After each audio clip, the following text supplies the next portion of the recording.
Hello, Hi, Robbie. how are you? Very well, thank you. What do you think of Canada so far? Well, it's been great. I haven't seen that much of it, but what I've seen is all good.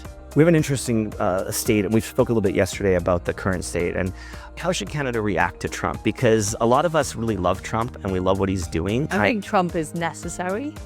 The West has got into such a bad way. And I wrote a book last year called 10 Years to Save the West, which is all about what needed to be done. And, I tried as a minister in a Conservative government for 10 years, including as Prime Minister, to make those changes. And what I found was the system had been completely stacked against us. So this is why I think a Trump-type figure is required, who is actually prepared to take on the system, not just go along with the system. And that's what's different about Trump.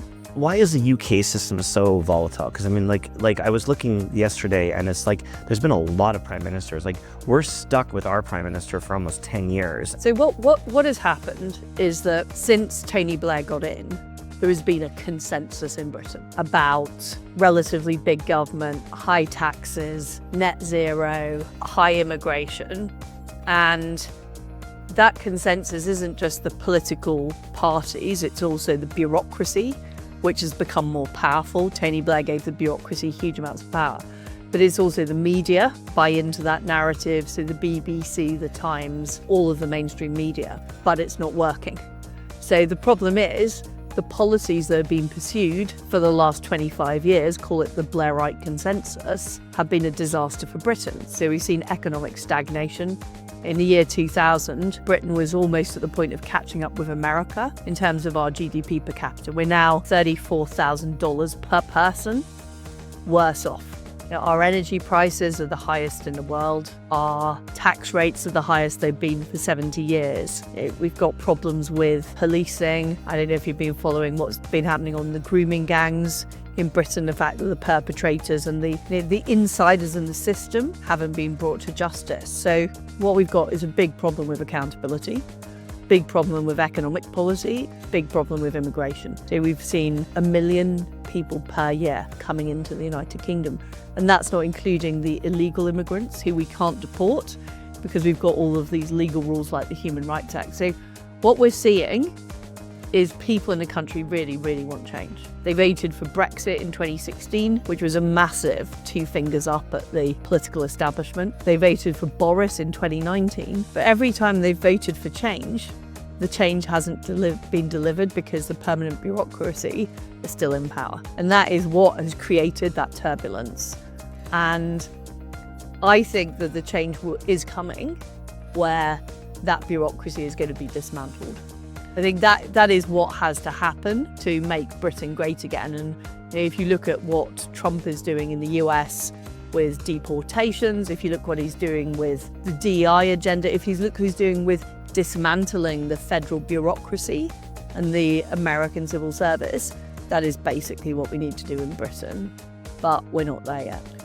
How can Canada and Britain, one, strengthen ties, and how can we take all the good and put it back in the world? Because it seems like there's a lot of, this weird wokeness, this insanity that's happening. So this is like a deliberate effort by left-wing ideologues to take over institutions. And it started in the universities.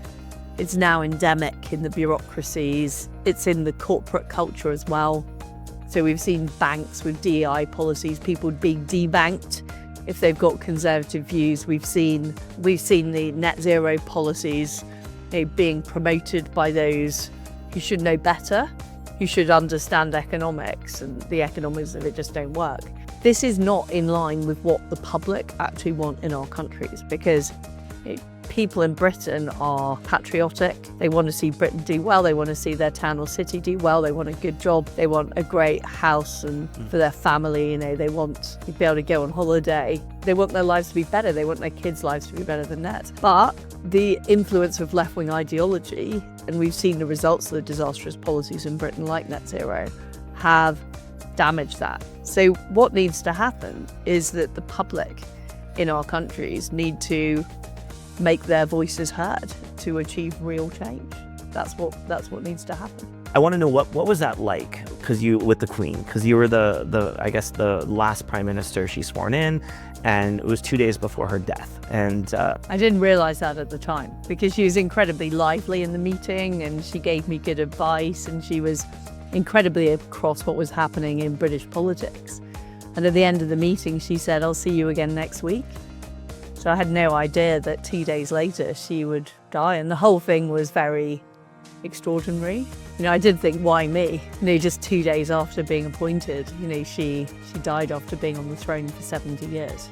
is there ways that Canada and the UK could work closer together? So I think Canada has a very close relationship with the UK. I think we're very aligned. I would love to see a Canada-UK trade deal like the one the UK has with Australia, which is our most close trading relationship. It's got complete tariff-free trade.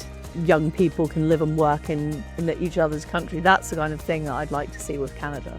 But we've also got the same threat from the lefties who have taken over our countries. You've got Justin Trudeau, soon to be some other liberal. Yeah. We have Keir Starmer.